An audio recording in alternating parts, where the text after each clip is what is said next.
by the Frontier Post. Jalil Afridi. Washington.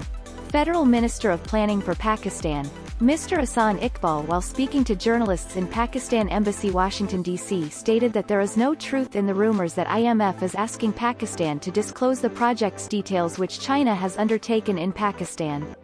Mr. Ahsan, while discussing details of his visit to the United States, stated that he met with the IMF officials at the United Nations in New York to inform them that the underdeveloped countries need support from the devoted countries due to supply chain crisis caused by the war in Ukraine.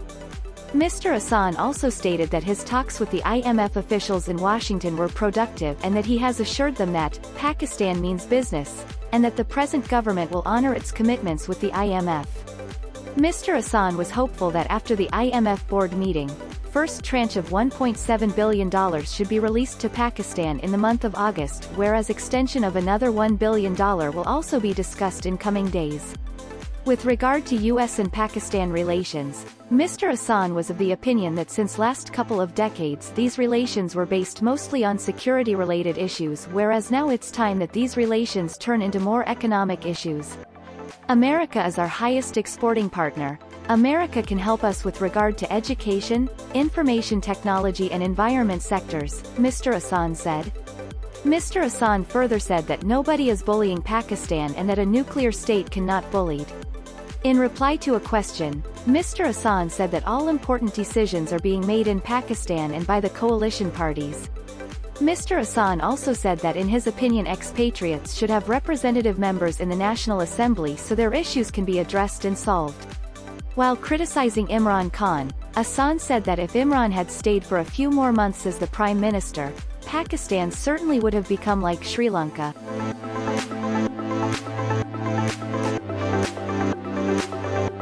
In a meeting with International Monetary Fund's Deputy Managing Director Ms. Antoinette M. Saya, Minister for Planning and Development Mr. Ahsan Iqbal, appreciating the recent staff-level agreement between the IMF and GoP, underscored Pakistan's continued commitment to the program. He apprised on the difficult economic and fiscal decisions taken by the government because the government's priority was economic stability of Pakistan's economy leading to socio-economic development of the people of Pakistan. He expressed the hope that IMF's board would give early approval to the staff agreement. Ms. Saya congratulated the government for successful conclusion of the staff agreement and assured that IMF would continue to play its role to assist stabilizing Pakistan's economy. Minister Ahsan Iqbal highlighted that Pakistan has a robust agricultural sector and related economic sectors. He stressed that despite Pakistan having a very low carbon footprint, was one of the most vulnerable countries due to climate change. He sought IMF's assistance to the country's agriculture sector, especially to mitigate the impact of climate change. He also suggested that IMF may consider assisting countries to meet the United Nations Sustainable Development Goals because economies of many countries have been affected due to the ongoing Ukraine crisis. Ms. Saya said that this had created difficulties and IMF was trying to assess how it could assist member countries.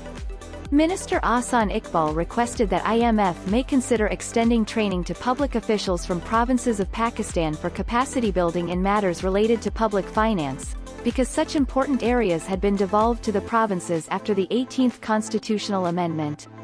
Ms. Saya assured that the fund would look into this proposal. The meeting was held at IMF HQ's. Ambassador Masood Khan, Hossein Murshojayan Hosseini, Executive Director, MENA Region, Saeed Ahmad, Senior Advisor, Nathan Porter, Pakistan Mission Chief and Qasim Mohiuddin, Counselor, Acting Minister, Economic, joined the meeting. Dear viewers, if you liked our video, please subscribe to our channel. To contact us, please email us at info@Mashriq.Tv.